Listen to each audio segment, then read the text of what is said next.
Bonjour, je voulais vous traduire un article qui est paru le 24 octobre concernant un phénomène qui a eu lieu le 4 juin à Huntsville en Alabama aux États-Unis.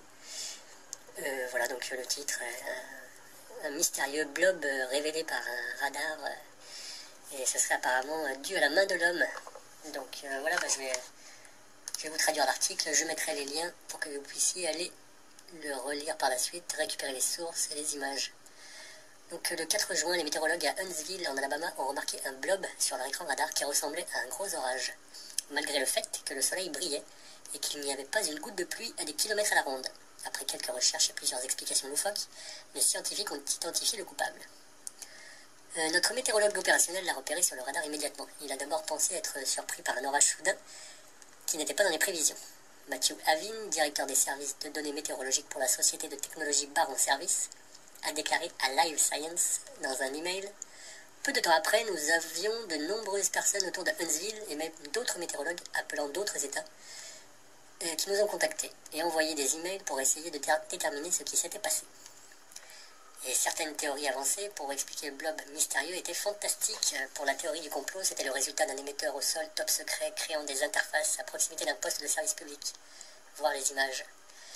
L'explication préférée que nous avons entendue d'un habitant du coin, c'est qu'il a été causé par 1000 coccinelles qui ont été libérées par le jardin botanique de Huntsville plus tôt ce matin. Avin dit il faudrait des millions de coccinelles pour les voir vraiment sur le radar météorologique.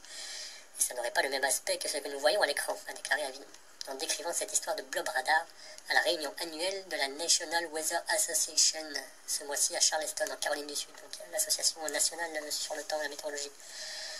Lorsque l'équipe s'est penchée sur le blob en utilisant un radar météorologique standard, tout indiquait que c'était un fort orage.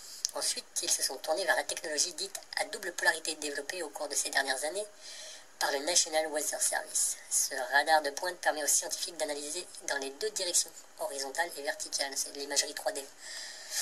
Ils ont trouvé que le blob n'était pas naturel et qu'il pouvait être le fait de paillettes militaires ou de particules réfléchissantes utilisées pour tester les radars militaires.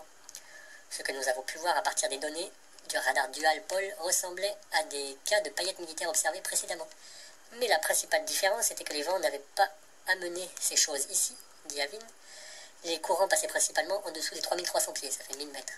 Et au-dessus du sol, les vents à basse altitude cet après-midi étaient quasiment inexistants, moins de 3 miles per hour, 4,8 km/h. Alors les chaffs ont été essentiellement vaporisés au-dessus d'une bonne partie de la zone métropolitaine de Huntsville. En fait, le blob était visible sur le radar pendant plus de 9 heures, et les derniers rapports avancent plus longtemps encore. Officiellement, Redstone Arsenal a révélé que c'était un test militaire utilisant les RR-188 militaires Chaff, dit Avin, se référant aux aéronefs utilisés pour répandre un nuage de silice revêtu d'aluminium dans le cadre du RR-188. Le nuage peut tromper les missiles guidés par radar, par exemple, de sorte qu'ils ratent leur cible.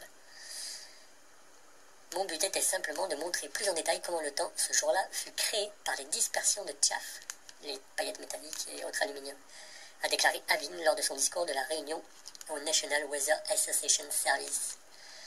Voilà, on vaporiserait donc de l'aluminium et des paillettes métalliques, de silice et autres, et on verrait ça apparaître au radar. Je vous laisse aller vérifier, vous faire votre idée. À bientôt.